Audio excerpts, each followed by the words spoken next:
और अब खबर लखीमपुर खीरी से है, जहां पर संतोष नगर इलाके में एक चोर ने मकान में घुसकर मोबाइल चोरी की वारदात को अंजाम दिया और घर से बाहर निकलते वक्त पड़ोसी युवक को उस पर शक हुआ तो उसने चोर को रोकने की कोशिश की, लेकिन चोर भागने लगा।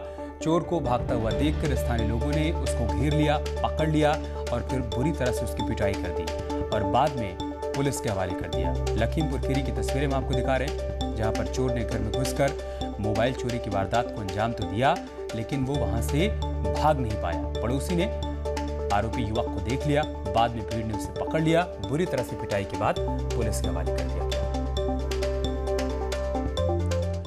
कानपुर के काकादेव थाना क्षेत्र में दो पक्षों के बीच मामूली बात को लेकर विवाद हो गया, जिसके बाद दोनों पक्षों से दर्जनों युवक आ गए और देखते ही देखते पथराव शुरू हो गया। घटना का वीडियो किसी शख्स ने बनाकर सोशल मीडिया पर वायरल कर दिया है।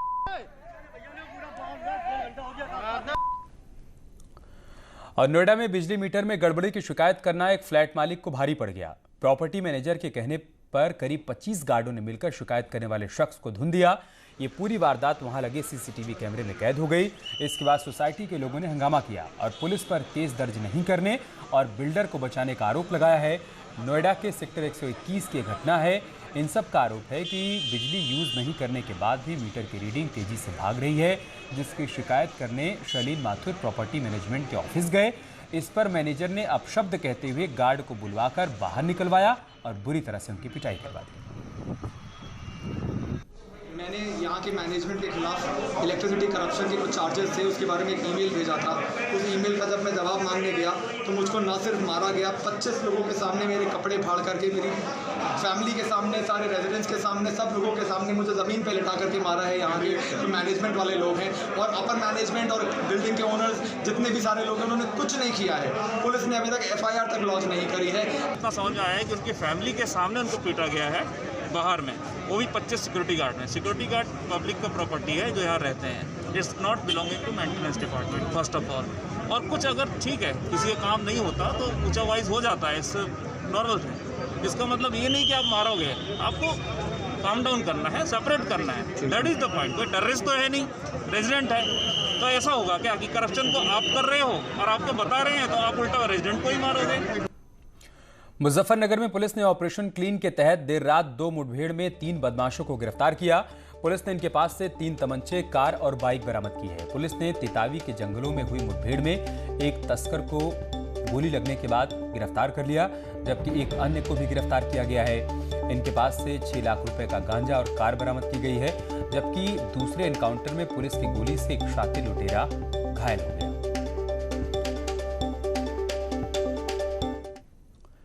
अमरोहा के सिरसा गांव में अजगर निकलने से हड़कंप मच गया। 10 फुट लंबे सांप को देखकर लोगों में दहशत का माहौल दिखा और हिम्मत दिखाकर किसी तरह से ग्रामीणों ने अजगर को बोरे में बंद कर दिया। इस बीच अजगर ने एक युवक पर हमला भी किया, लेकिन उसने भागकर अपनी जान बचाई। सूचना देने के बाद भी वन विभाग की टीम मौके पर नहीं पहुंची।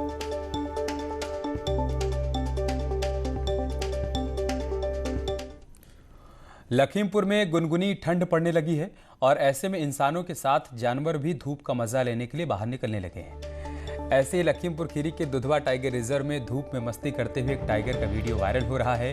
टाइगर सड़क के किनारे गुनगुनी धूप में मजा ले रहा है, तभी किसी ने उसका वीडियो बनाकर वायरल कर दिया, जिसे लोग खूब पसंद कर रहे हैं।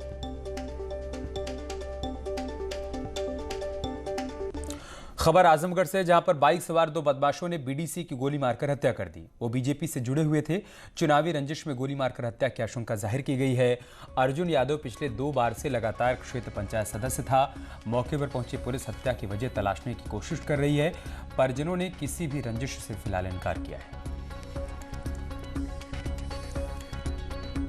जा रहे थे गांव में, मतलब वहीं से 1 किलोमीटर दूर है। वहाँ जब क्रॉस करने लगे मोड़ पे अपने, उसके पहले में जो है, अब कौन लोग गोली मारे कोई देखा नहीं। पीलीभीत में 5 साल के बच्ची के साथ दरिंदगी का मामला सामने आया है। बच्ची को जिला अस्पताल रेफर कर दिया गया है, जहां उसकी हालत बेहद गंभीर बनी हुई है। आरोप के मुताबिक युवक ने बच्ची को बंधक बनाकर उसके साथ दुष्कर्म किया। बच्ची के शोर मचाने पर जब ग्रामीण मौके वारदात पर पहुंचे तो आरोपी वहां से भागने लगा, लेकिन ग्रामीणों ने खदेड़कर उसको पकड़ लिया और बाद में पुलिस के हवाले कर दिया।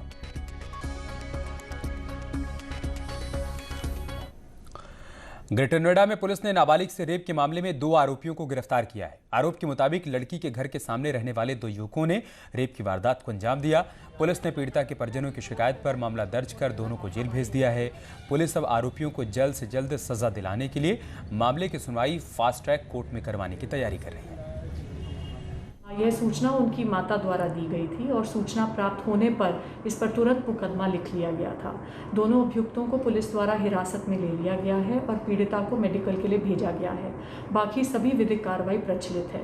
गौतम बुद्ध नगर पुलिस कमिश्नरेट में हम प्रयास कर रहे हैं कि पॉक्सो से संबंधित सभी प्रकरणों में फास्ट ट्रैक रूप से इन्वेस्टिगेशन को समाप्त करें और इस प्रकरण में भी यह सुनिश्चित किया जाएगा। हाथरस कांड की जांच तेज हो जाएगी, ये अपडेट सामने आ रहा है। आज क्राइम सीन का रिक्रिएशन किया जाएगा। एसआईटी क्राइम सीन का रिक्रिएशन करेगी। हाथरस मामले की जांच कर रही है एसआईटी टीम और इसमें तेजी आ गई है। इसी कड़ी में आज घटना का रिक्रिएशन किया जाएगा। बड़ी खबर हम आपको बता रहे हैं, हाथरस कांड का रिक्रिएशन किया जाएगा। एसआईटी की टीम आज घटनास्थल पर जाएगी, सीन को रिक्रिएट किया जाएगा ताकि कड़ी से कड़ी को जोड़ा जा सके, हर पहलू से इस पूरे मामले की जांच पड़ताल की जा सके। यहां पर आपको ये भी बता दें कि एसआईटी को 10 दिन का अतिरिक्त समय मिला है जांच के लिए, लिहाजा एसआईटी अपनी जांच में कोई कोर कसर नहीं छोड़ना चाहती है। आज मौके पर जाकर एसआईटी टीम सीन को रिक्रिएट करेगी ताकि हर कड़ी को जोड़ा जा सके। बड़ी खबर हम आपको बता रहे हैं, हाथरस कांड से जुड़ा हुआ एक बड़ा अपडेट है। संवाददाता आरिफ हमारे साथ जुड़ चुके हैं फोन लाइन पर। आरिफ, क्या अपडेट, क्या जानकारी है? देखिए अमित, जिस तरह से पूरी ये वारदात हुई है उसके बाद एसआईटी को जांच के आदेश दिए गए। अब एसआईटी लगातार इस पूरे मामले की जांच कर रही है। अब एसआईटी आज पूरा जो क्राइम सीन है उसको रिक्रिएशन करेगी और देखेगी आखिर ये वारदात कैसे हुई और क्या क्या यहाँ सिम्टम्स रहे होंगे और कैसे कैसे अगर कोई आरोपी रहा होगा तो कैसे भागा होगा। तो इस तरह का पूरा क्राइम सीन आज एसआईटी टीम जो है उसको क्रिएट करेगी, देखेगी आखिर कैसे कैसे क्या क्या हुआ। जी अमित, ठीक है, बहुत शुक्रिया आपका हमारे साथ जुड़ने के लिए और जानकारी हम तक पहुंचाने के लिए। आज उत्तर प्रदेश राज्य सड़क सुरक्षा परिषद की बैठक बुलाई गई है। सीएम योगी के आवास पर शाम 6 बजे बैठक बुलाई गई है। इसमें परिवहन मंत्री अशोक कटारिया, प्रमुख सचिव परिवहन, मुख्य सचिव आर.के. तिवारी समेत कई आला अधिकारी मौजूद रहेंगे। अलग अलग बिंदुओं पर चर्चा की जाएगी। सड़क सुरक्षा को कैसे और सुनिश्चित किया जाए, लोगों को सेफ्टी के प्रति कैसे जागरूक किया जाए, साथ ही साथ सड़क निर्माण की दिशा में कैसे और तेजी से आगे बढ़ा जाए, तमाम बिंदुओं पर आज बैठक में चर्चा की जाएगी।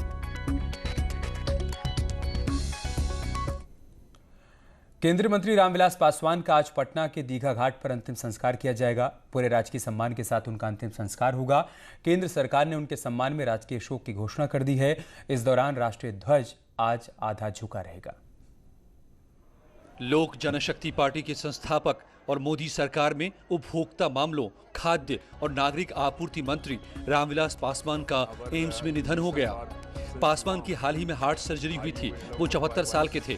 एलजेपी के अध्यक्ष उनके बेटे चिराग पासवान ने ट्वीट कर पिता के निधन की जानकारी दी। चिराग ने लिखा, पापा अब आप इस दुनिया में नहीं हैं, लेकिन मुझे पता है आप जहां भी हैं हमेशा मेरे साथ हैं। मिस यू पापा। 1989 में पहली बार रेल मंत्री बने, 1996 में भी रेल मंत्री बने, 1999 में अटल सरकार में संचार मंत्री रहे, 2002 में कोयला मंत्री बने, 2014 में फूड प्रोसेसिंग और 2019 में उपभोक्ता मामलों के मंत्री बने। रामविलास पासवान अभी राज्यसभा से सांसद थे और वो पिछले 32 सालों से बिहार के हाजीपुर का प्रतिनिधित्व कर रहे थे। पासवान के पास 6 प्रधानमंत्रियों के साथ काम करने का अनोखा रिकॉर्ड है। पीएम मोदी और सीएम योगी के साथ देश के कई बड़े नेताओं ने उनके निधन पर दुख जताया है। गाजियाबाद में मर्डर से सनसनी। मॉर्निंग वॉक के दौरान युवक का मर्डर हुआ है। स्कूटी सवार 2 बदमाशों ने गोली मारी है। सियानी गेट इलाके के पटेल नगर की घटना है। बड़ी खबर हम आपको गाजियाबाद से बता रहे हैं, जहां पर मर्डर की वारदात से सनसनी फैल गई है। बताया जा रहा है कि युवक मॉर्निंग वॉक के लिए निकला था। इसी दौरान स्कूटी सवार 2 बदमाशों ने उसे गोली मार दी। सियानी गेट इलाके के पटेल नगर की घटना है। पुलिस अब पूरे मामले की जांच पड़ताल कर रही है। तो गाजियाबाद के सिहानी गेट में इस वारदात को अंजाम दिया गया है, जहां पर एक युवक मॉर्निंग वॉक के लिए निकला था। इसी दौरान स्कूटी पर सवार होकर 2 शख्स आते हैं और उसे गोली मारकर वहां से फरार हो जाते हैं। संवाददाता अमित राणा हमारे साथ जुड़ चुके हैं गाजियाबाद से। अमित, क्या जानकारी इस खबर के बारे में? अमित, आपको बताना चाहूंगा, सुबह ही जब नरेश त्यागी अपने घर से बाहर निकले मॉर्निंग वॉक के लिए, तभी स्कूटी सवार 2 बदमाश आए, उन पर ताबड़तोड़ गोलियां बरसाई और मौके से फरार हो गए। आपको बताना चाहूंगा, नरेश त्यागी वो परिवार है जो कि पिछले 2 दशक से गाजियाबाद के अंदर सत्ताधारी रहे हैं। इनके जो बहनोई है अजीत पाल त्यागी, सॉरी माफी चाहूंगा, इनके जो बहनोई इनके जो भांजे हैं अजीत पाल त्यागी मौजूदा विधायक है मुरादनगर विधानसभा से, भाजपा के विधायक हैं। वहीं राजपाल त्यागी जो कि इनके जीजाजी लगते थे, वो पिछले 3 बार कैबिनेट मंत्री भी रह चुके हैं। तो ये कहना बिल्कुल भी ऐसी शोक्ति नहीं होगा कि त्यागी समाज में एक अच्छी सत्ताधारी जो फैमिली थी, आज यहाँ इनका इस तरीके से मर्डर हुआ है, तो कहीं ना कहीं बड़ी इसके अंदर साजिश भी नजर आ रही है। ठीक है, बहुत शुक्रिया आपका हमारे साथ जुड़ने के लिए और जानकारी हम तक पहुंचाने के लिए। और मैनपुरी में युवक की हत्या से सनसनी फैल गई है। राजीव गांधी नगर की घटना है। दीवार के पीछे से बदमाशों ने उसे गोली मार दी। गाय का दूध निकालते वक्त मर्डर की इस वारदात को अंजाम दिया गया है। पुलिस को घटना की जानकारी दे दी गई है। पुलिस अब जांच पड़ताल करने में जुट गई है। बड़ी खबर हम आपको मैनपुरी से बता रहे हैं, जहां पर युवक की गोली मारकर हत्या कर दी गई। फोर्ब्स ने टॉप 100 इंडियंस की लिस्ट जारी की है, जिसमें मुकेश अंबानी लगातार 13वीं बार सबसे अमीर भारतीय बने हैं। अंबानी की संपत्ति में इस साल 73% का इजाफा हुआ है। फोर्ब्स ने साल 2020 के टॉप 100 सबसे अमीर भारतीयों की लिस्ट जारी कर दी है। पहले नंबर पर रिलायंस इंडस्ट्रीज के चेयरमैन मुकेश अंबानी का नाम शामिल है।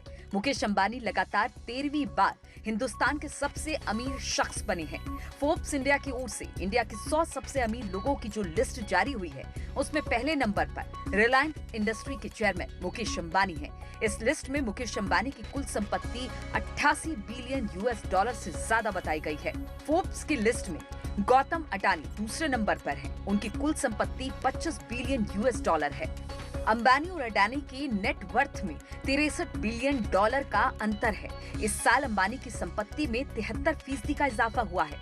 बात अगर रिलायंस इंडस्ट्री और उसकी कंपनियों की करें, तो रिलायंस जियो में इस साल भारी भरकम विदेशी निवेश आया है, जिसकी वजह से अंबानी की संपत्ति में बम्पर इजाफा हुआ है। अंबानी ने रिलायंस जियो प्लेटफॉर्म से 2 लाख करोड़ से ज्यादा की रकम जुटाई। मुकेश अंबानी ने रिलायंस रिटेल से भी 5 अरब डॉलर की संपत्ति जुटाई। भारत में 2G मोबाइल सर्विस बिल्डअप करने में 25 साल लग गए, लेकिन रिलायंस जियो ने सिर्फ 3 साल में देश में 4G सर्विस दी।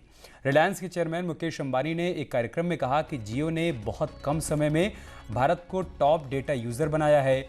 मुकेश अंबानी ने कहा कि जियो से पहले इंटरनेट डेटा यूजिंग में भारत का स्थान 155वां था, लेकिन जब से जियो आया तब से भारत के लोगों को किफ़ायती इंटरनेट मिला और आज भारत टॉप पर है।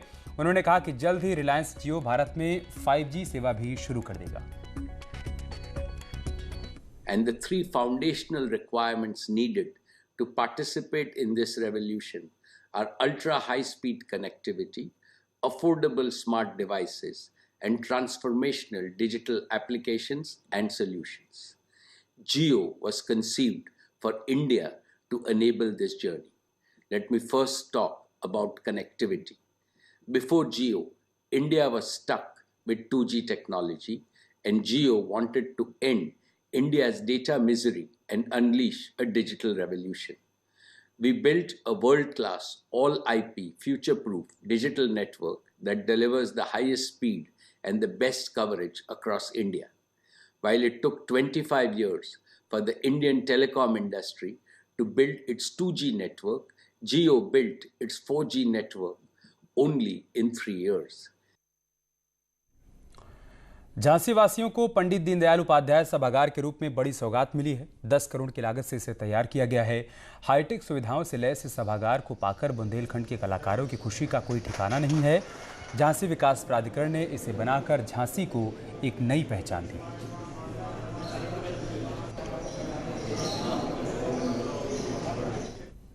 अच्छे मंच पर प्रस्तुति देने का मौका मिला। तो बुंदेलखंड को जिस तरह पिछड़ा कहा जाता है, आज मैं उनको बताना चाहती हूँ कि दीनदयाल सभागार है, इतना अच्छा, इतना भव्य बन गया है कि किसी भी कलाकार के लिए सबसे बेहतर मंच होगा। और मैं आशा करती हूँ भविष्य में भी जो कार्य करते हैं लोग और जो कलाकार होते हैं, उनको ये ऐसे ही मंच मिलेगा। एक बहुत भव्य सभागार जो प्रतीक्षित था, लोगों की यहाँ मांग थी, वो बनकर तैयार हो गया। उसका लोकार्पण कर दिया गया है। झांसी नगर वासियों को समर्पित हो गया है। तो निश्चित रूप से यहाँ कलाकार और यहाँ के सभी लोग काफ़ी प्रसन्न हैं और इसका मेंटेनेंस विकास प्राधिकरण द्वारा किया जा रहा है। और चलिए इसके साथ इस बुलेटिन में इतना ही। खबरें जारी हैं, आप बने रहिए हमारे साथ। नमस्कार।